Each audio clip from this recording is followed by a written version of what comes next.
Bismillahirrahmanirrahim. Assalamualaikum warahmatullahi wabarakatuh. Selamat datang di another episode podcast Raim Laude 1, 2, 3 musik.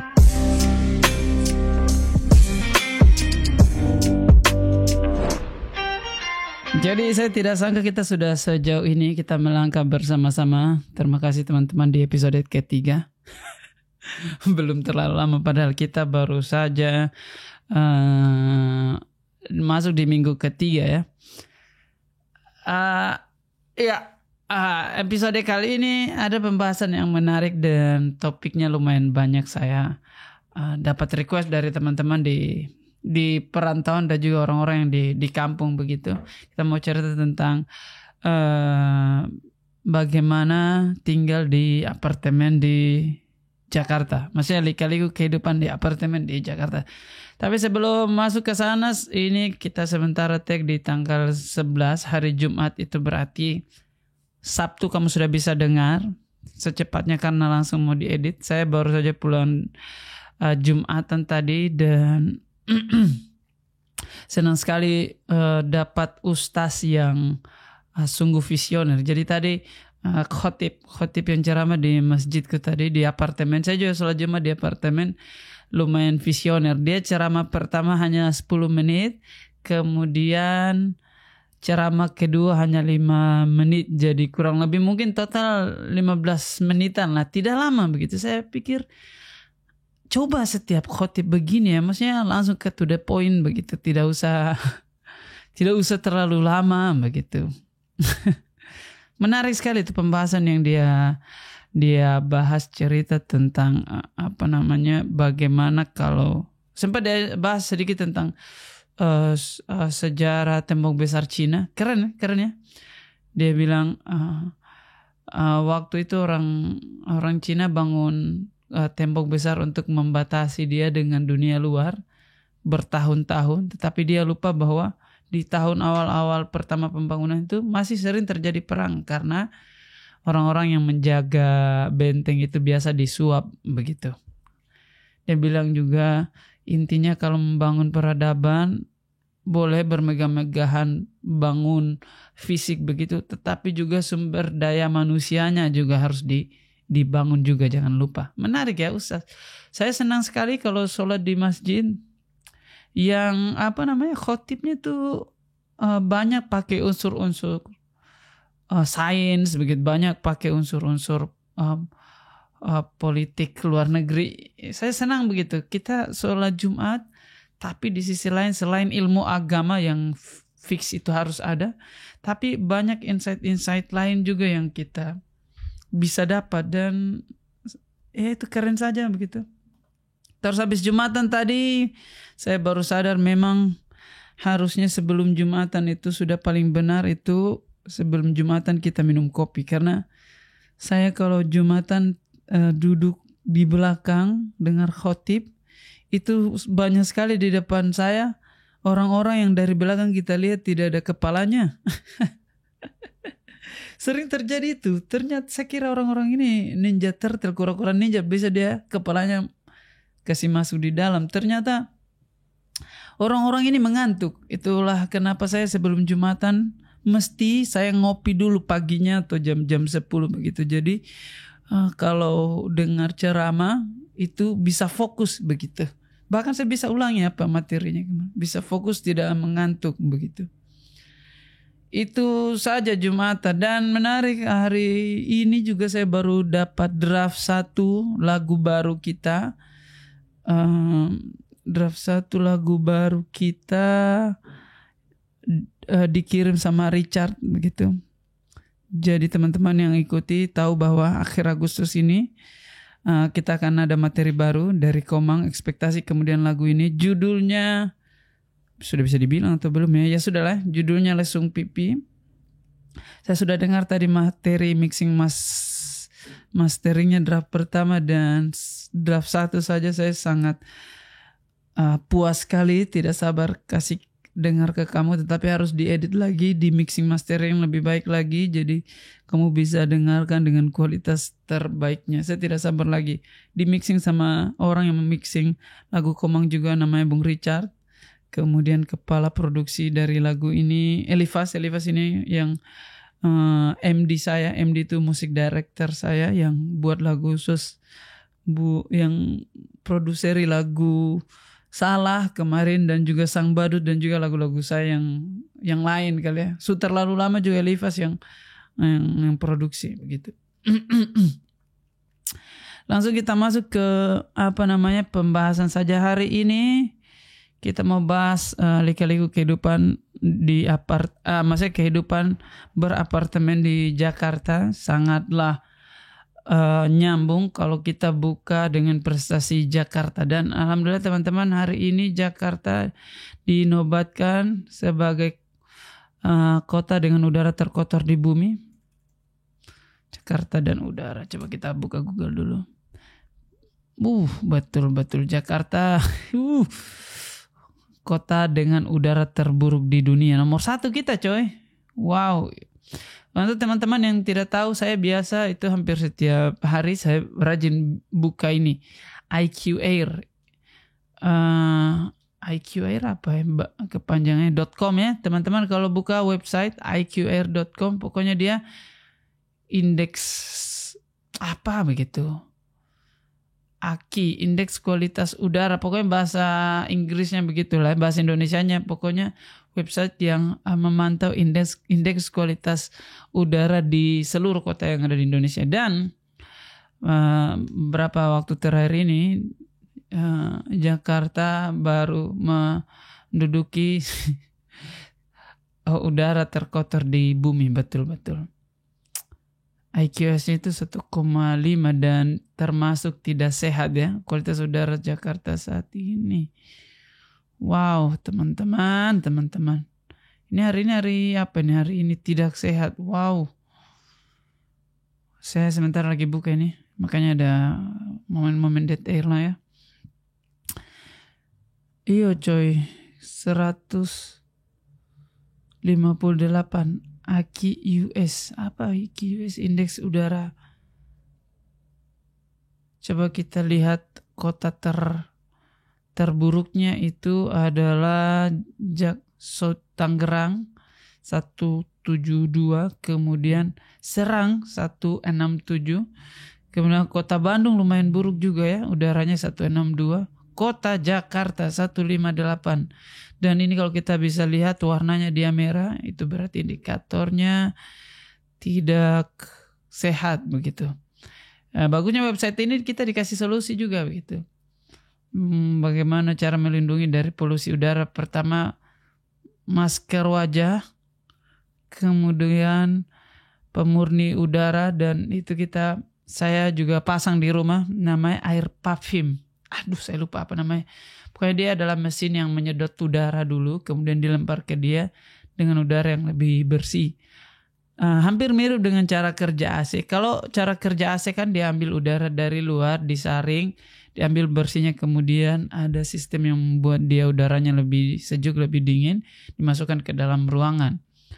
Kalau pemurni udara, air parfum, namanya kalau saya tidak salah ini, dia adalah bentuk benda mesin yang tidak terlalu besar, ya sebesar gardus aqua lah ya, tergantung mereknya. Dia menghirup udara yang ada di dalam ruangan. Kalau AC kan tadi di luar ruangan ke dalam. Sementara air parfum ini, pemurni udara, dia menghirup udara yang ada di dalam ruangan, disaring ke mesin itu, ke alat itu, dilemparkan ke kita jauh lebih bersih. Dan itu saya pakai karena anak juga masa-masa dia butuh oksigen yang murni. Akhirnya kita treatment ruangannya hampir setiap 2 bulan. Itu udah AC-nya kita bersihkan, dan sepertinya sekarang hampir setiap 1 bulan saya mau bersihkan AC biar udara yang masuk ke dalam jauh lebih bersih terus supaya dia bisa lebih sehat begitu. Kembali ke topik itu tadi, prestasi Jakarta. Kemudian saya baru ingat topik kita mau cerita tentang bagaimana sih kalau mau tinggal di apartemen di Jakarta begitu. Sebelum masuk ke topik, saya sementara buka Google. Kita akan lihat definisi apartemen menurut itenas.ac.id. Apartemen merupakan bangunan hunian yang dipisahkan secara horizontal dan vertikal. Dipisahkan secara horizontal dan vertikal agar tersedia hunian yang berdiri sendiri, mencakup bangunan bertingkat rendah ataupun bangunan tinggi, dilengkapi berbagai fasilitas sesuai dengan standar yang ditentukan. Sementara itu kos-kosan merupakan salah satu tempat penyedia jasa penginapan atau tempat tinggal sementara yang memiliki beberapa fasilitas yang tersedia dan juga mempunyai harga yang telah ditentukan oleh pemilik kos, sedangkan lama waktu penyewaan ditentukan sendiri oleh penyewa kamar. Itu definisi kos-kosan menurut esaunggul.ac.id. Sementara pengertian rumah adalah bangunan yang fungsi sebagai tempat tinggal atau hunian dan sarana pembinaan keluarga menurut Undang-Undang Nomor 4 Tahun 1992. Betul-betul ya. Jadi sebenarnya secara definisi apartemen itu rumah versi tinggi begitu. Rumah yang berdiri di atas rumah lain sebenarnya ya. Kalau kita lihat dari definisinya, apartemen itu seperti itu. Dan mencakup yang tinggi ataupun rendah. Bedanya apartemen dengan kos-kosan tidak sekompleks apartemen. Kos-kosan kan walaupun sama-sama ya, apartemen juga bisa disewa, tidak mesti kita beli unitnya. Sama seperti kos-kosan hanya kita sewa, tapi apartemen dia jauh lebih kompleks fasilitasnya sepertinya kalau saya lihat-lihat ya. Itu secara definisi.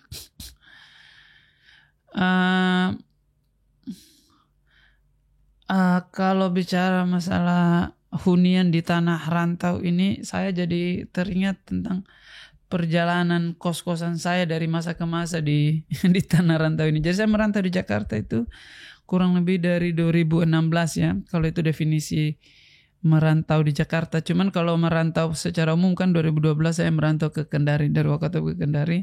Dan merasakan juga hidup di kos-kosan. Tapi kita tidak akan bahas itu. 2016 hijrah ke Jakarta gara-gara Indosiar dan juga stand up komedi Meraih Mimpi ini. Selesai dari kompetisi itu saya langsung ngekos. Dan ngekosnya itu tidak jauh dari Indosiar. Tidak jauh dari Indosiar karena memang harapannya kalau ada kerjaan di Indosiar langsung pergi, tidak perlu pakai fasilitas umum, tinggal jalan kaki saja. Dan memang kos-kosan saya itu pertama kali kos asing namanya, kos-kosan asing. Tidak jauh dari Indosiar, hanya seberang kali saja. Pokoknya kalau ada acara di Indosiar, bahkan dari kos-kosan kalau terlalu ramai masih bisa kita dengar itu acara apa begitu. Jadi saya rajin di kosan saya itu dengar Vildan lagi nyanyi begitu, mendengarkan dengan cemburu tuh. Nah, itu saya kos-kosan di sana. Harga kosannya itu 1 juta 1 bulan dan itu 2016 termasuk harga yang sangat tinggi. 2016 walaupun fasilitasnya buat saya sangat tinggi, tapi ternyata di Jakarta itu sangat murah itu 1 juta. Jarang kita dapat kos-kosan 1 juta, apalagi di Jakarta Barat ya kayak saya. Itu fasilitasnya itu tidak ada. Fasilitasnya pintu dan jendela dan juga AC begitu. Kasur ada, bukan kasur sih tepatnya, dia kayak matras apa ya, kasur kos-kosan standar lah begitu. Dan di Indosiar itu adalah kos-kosan yang paling unik menurutku begitu, karena kita serba salah itu kos-kosan. Kita tutup pintu, tidak kelihatan cahaya matahari. Kita nyalakan lampu itu terlalu terang. Saya tutup pintu, nyalakan AC terlalu dingin, buka pintu terlalu panas. Itu kos-kosan paling aneh dalam sepanjang sejarah kos-kosan saya itu 2016 itu di Indosiar. Lalu berapa tahun kemudian, mungkin 2017 itu saya pindah kos lagi. Gara-gara di kos-kosan itu ada skandal begitu. Skandal yang sangat lucu, saya akan ceritakan di episode sendirinya dia. Karena itu alasan saya pindah kos-kosan. Lalu saya pindah kos di daerah dekat Kalijodo. Itu di sana 1.200.000. Ini kos-kosan sudah mulai agak bagus. Tapi tetangganya kayak kuburan, coy. Tidak ada kehidupan, agak jauh dari Indosiar. Kenapa? Karena memang juga kerjaannya juga sudah jauh. Jadi tidak butuh lagi untuk harus dekat dengan Indosiar. Tapi yang menarik dari kos-kosan ini adalah dia, kalau saya ke bandara, ada kerjaan di luar kota, tidak begitu lama karena dia memang already dia memang sudah dekat di Jakarta, semi Jakarta Utara. Jadi kalau ke bandara itu Soekarno-Hatta tidak begitu jauh, jadi bisa lebih cepat begitu. Akhirnya 2017, 2018 kalau saya tidak salah keluar dari manajemen. 3 tahun kemudian itu saya mulai tinggal di apartemen, dan itu masih tinggal sama numpang di apartemennya manajer saya begitu. Jadi ada ruangannya, itu unitnya. Dan apartemennya adalah apartemen yang sekarang saya tinggali sekarang. Maksudnya di apartemen yang sama tapi unit yang berbeda ya. Itu 2018 itu saya masih numpang di apartemennya manajer saya yang baru setelah Indosiar. Manajer saya kan bikin startup begitu, bergerak di bidang digital. Saya numpang sama dia. Kebetulan itu apartemen lumayan luas, ada 2 kamar. Satu unit ada 2 kamar kosong. Saya tidur di situ, sisa ruangan dijadikan kantor. Jadi saya ingat sekali itu saya bangun pagi gara-gara karyawan dia sudah berkantor begitu. Mereka berkantor, saya kurung diri di kamar, ya main game, nonton film, kerja di kamar sendiri, ya punya dunia sendiri. Itu 2018. Kemudian mulai dari situ ekonomi sudah bagus, entah bagaimana saya keluar dari manajemen lagi. Jadi memang perjalanan hidup ini lumayan rajin bersentuhan dengan hal-hal yang nyaman dan tidak nyaman. Keluar lagi dengan manajemen yang baru, sekarang bikin manajemen sendiri ya. Akhirnya kerjaan lumayan bagus, karir lumayan tinggi, ya ada lah ya. Sekarang akhirnya habis dari situ saya tinggal di unit sendiri, apartemen sendiri. Tapi ini masih jomblo ya, dalam artian masih bujang begitu. Sampai itu dari 2019 kalau saya tidak salah sampai 2022 akhir ya, 2023 setelah menikah. Sekarang punya unit yang baru, sewa juga tepatnya, dengan layout dan luas bangunan yang lebih lapang begitu. Dan ini mau saya ceritakan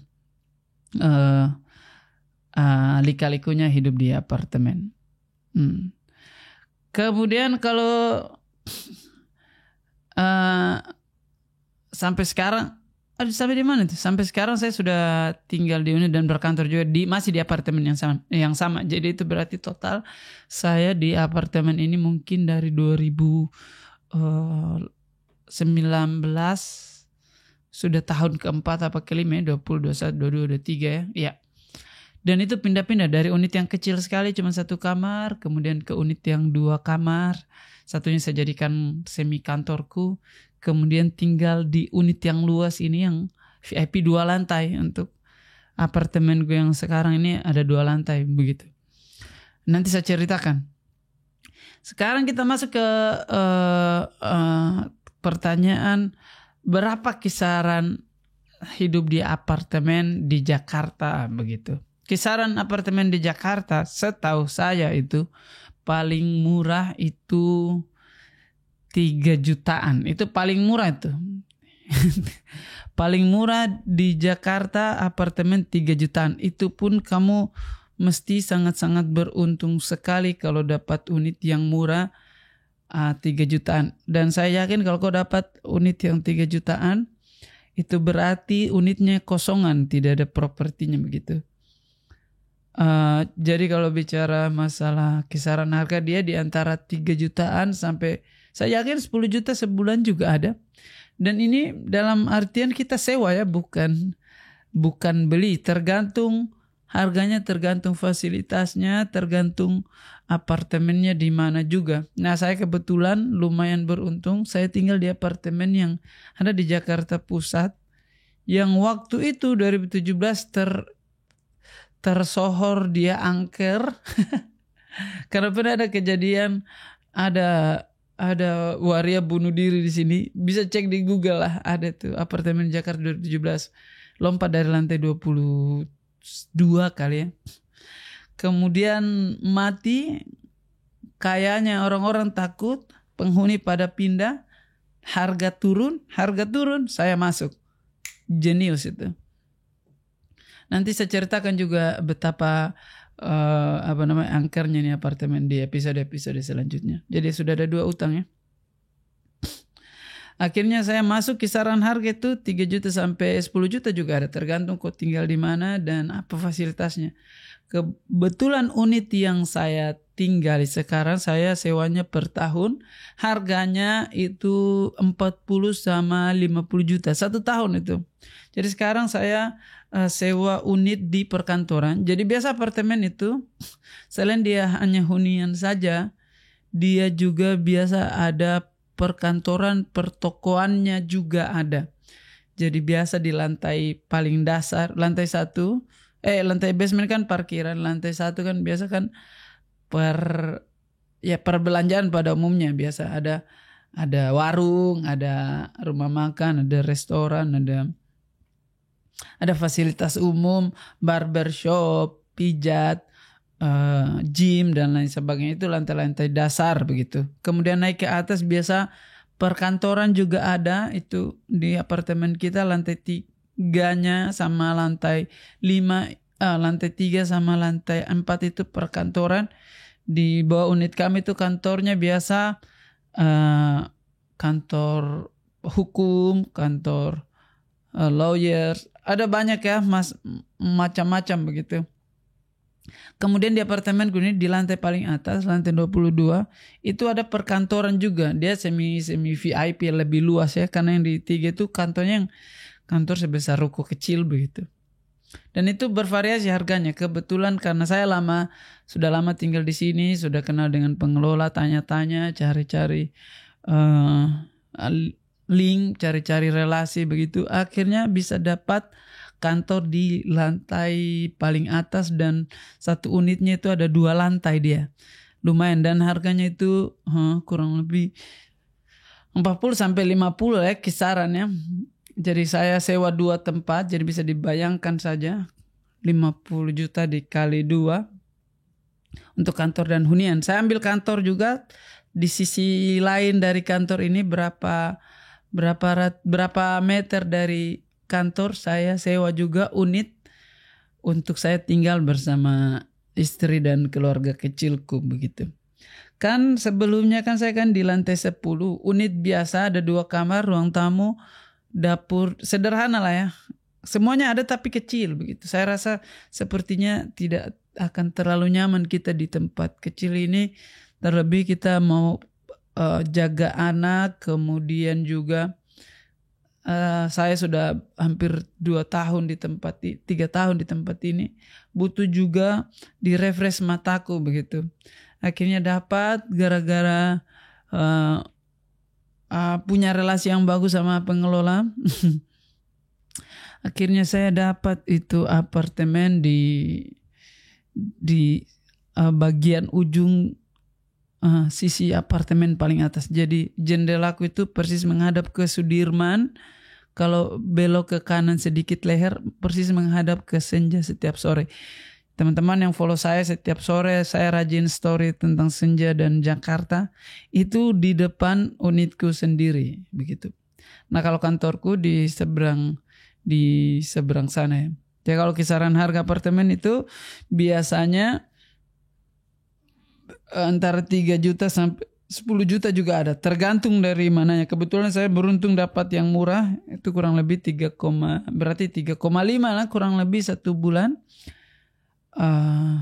Tapi untuk yang saya tanya-tanya, misalkan di Kalibata, seharganya segitu juga, Pramuka harganya segitu juga. Tapi untuk apartemen-apartemen di Jakarta Selatan itu gila-gila tuh harganya. 5 juta sampai 10 juta coy, itu kisaran harga apartemen. Jangankan apartemen di sana, kos-kosan di Jakarta Selatan saja, yang di perkantoran saja. Teman saya ada ngekos 4 juta 1 bulan coy. Ini ngekos by the way. Kalau kita cerita kos itu tuh berarti ruangan kecil yang dikasih fasilitas, kita dimanipulasi dengan AC. Ada yang harganya sama dengan itu coy. Tapi itu kan worth it mungkin untuk orang-orang yang kerja di perkantoran SCBD dan juga Sudirman sana, karena biasa mereka harga gajinya itu selalu di atas UMR kalau saya perhatikan ya, karena kan di sana banyak kantor-kantor serius. Itu kalau kisaran harga. Cuman yang unik di apartemen itu, kisaran harga tadi itu tidak termasuk dengan UPL dan juga listrik. Saya lihat UPL kah, IPL kah atau apa. Pokoknya berbeda dengan bayaran listrik, air dan juga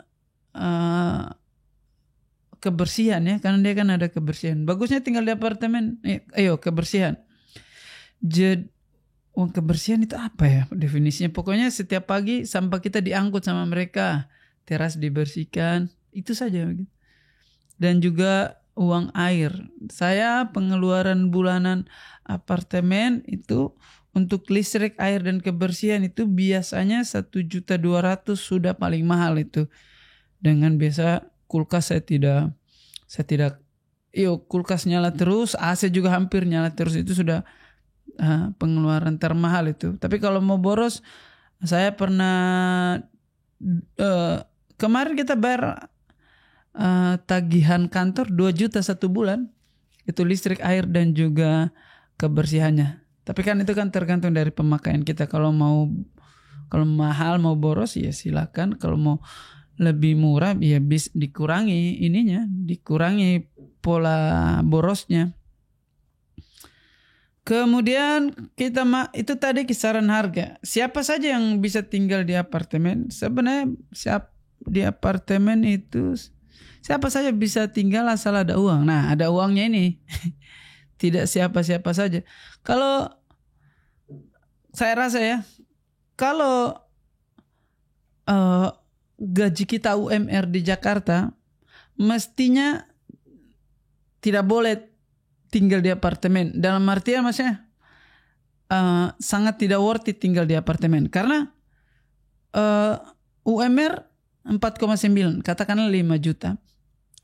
Bayar apartemen per bulan 3 juta. Bayar listrik, air dan juga kebersihan 1 juta. Sudah 4 juta itu. Ini saya belum bilang kita makan, kita laundry ya. Jadi UMR sendiri, maksudnya orang-orang yang hanya yang gajinya hanya di UMR, menurutku mustahil bisa tinggal di apartemen. Kecuali cari partner. Biasa teman-teman saya kalau tinggal di apartemen itu 2 orang bujang tinggal 1 apartemen begitu. Masih laki-laki dengan laki-laki ya. Laki-laki perempuan ya di Jakarta lumrah terjadi itu, tapi kan lumrah di mata kita juga jangan dibiasakan. Tetap salah di mata Tuhan. Bisa gaji UMR tinggal di apartemen asal cari partner. Dan itu lumrah terjadi di Jakarta. Apalagi cari partner bertiga. Bayangkan lebih murah lagi tuh.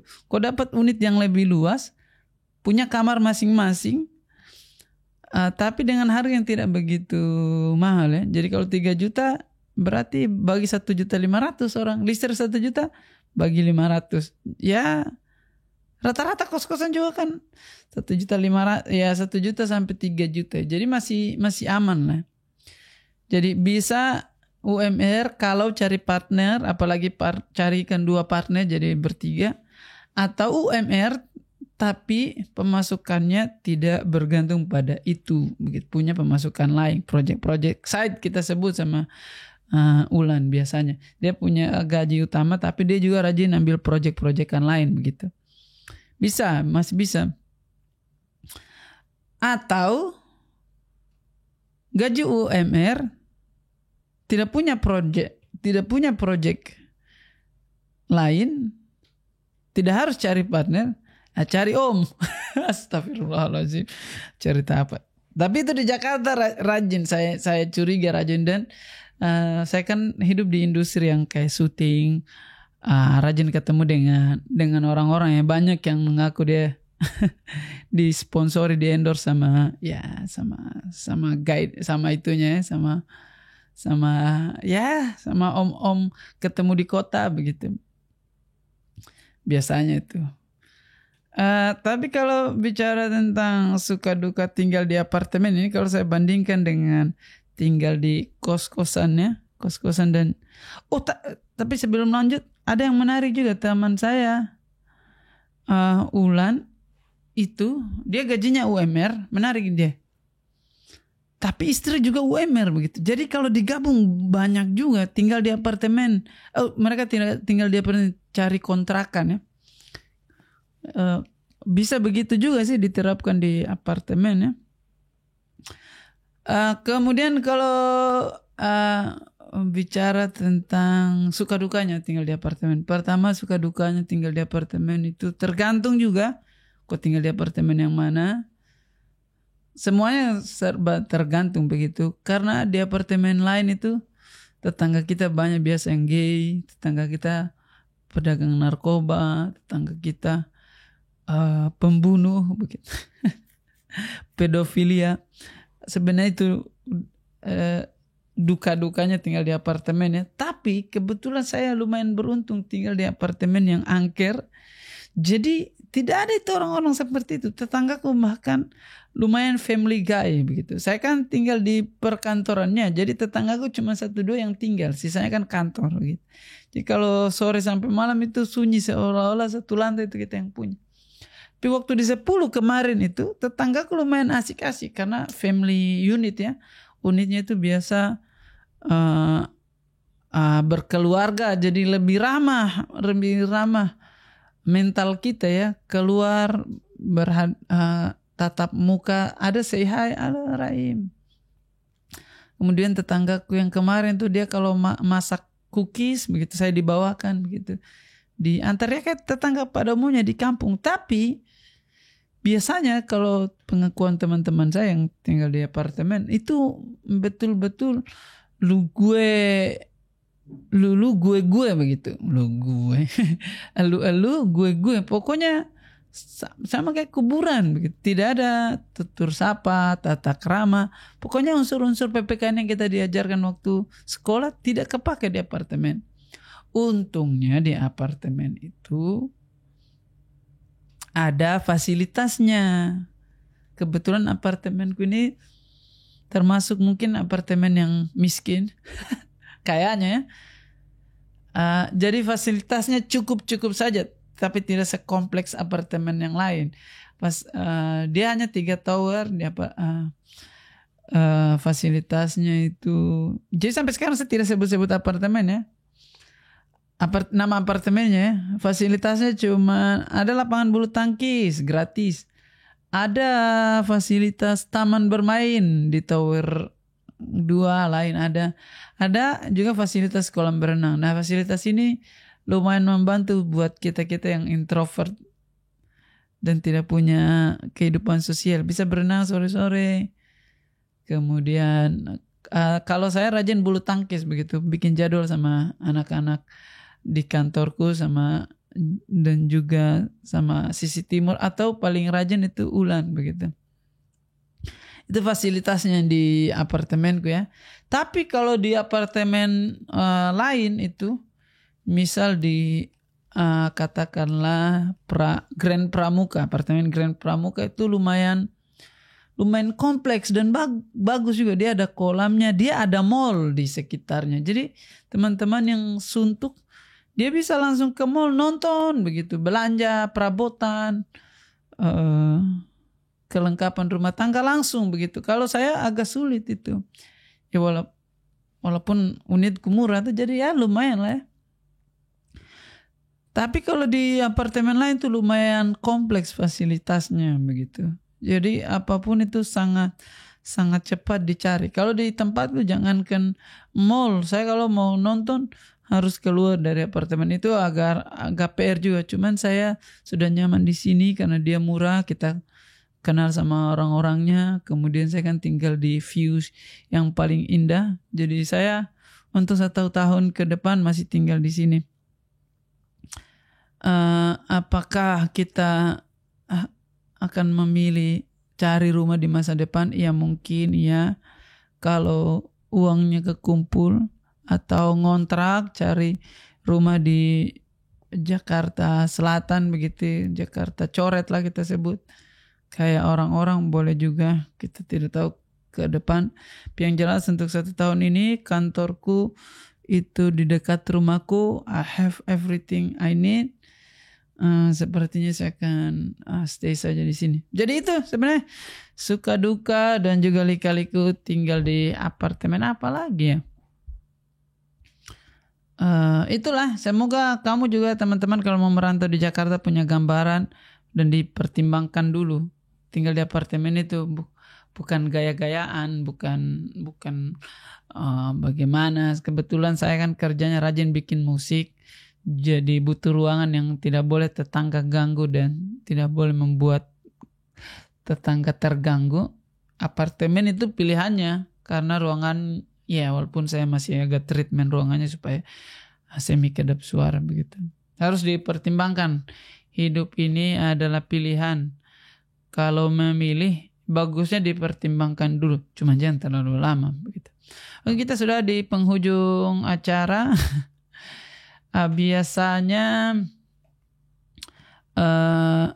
kalau di ujung begini saya kasih rekomendasi entah bacaan, lagu atau film begitu. Saya baru saja selesai nonton series di Apple TV. Nama seriesnya itu Hijack. Itu diperankan oleh Idris Elba kalau saya tidak. Ya lupa namanya. Pokoknya cari saya di Apple TV itu kurang lebih ada 10 episode. Dia cerita tentang pokoknya pembajakan pesawat begitu. Seru sekali, tegang setiap minggunya saya ikuti. Sekarang di Apple TV series itu trending nomor 1 kalau saya tidak salah. Boleh dinonton lah ya. Kemudian rekomendasi bacaan apa lagi? Do You Do dari siapa namanya? Felixandro Ruby. Kebetulan dia ini podcaster juga, saya rajin dengar podcastnya. Bukunya lumayan bagus juga. Orang Indonesia yang tulis, tapi pakai perspektif buku-buku optimalisasi diri orang Barat begitu, dikemas dengan bahasa dan kayak bahasa lu gue. Jadi dia tulis begitu, lu gue begitu. Agak aneh buat saya. Saya baca, cuman kalau dihilangkan konteks itunya, isinya lumayan bagus, menarik. Kalau rekomendasi lagu, mungkin teman-teman bisa dengarkan lagu saya, Suasana Rumah, supaya kamu tidak berpikir lagu saya cuman komang saja. Kemudian itu saja, sampai ketemu di minggu depan. Sepertinya minggu depan kita sudah punya lagu yang baru. Saya tidak sabar lagi mau kasih dengar ke kamu. Dan kalau lagunya sudah keluar, kamu tahu apa yang harus dilakukan. Di Instastory, di-share ke tempat teman-teman nongkrong begitu. Itu saja deh. Terima kasih banyak teman-teman. I love you sudah berjalan bersama-sama sejauh ini. 3 episode. Sampai berjumpa minggu depan. Dadah.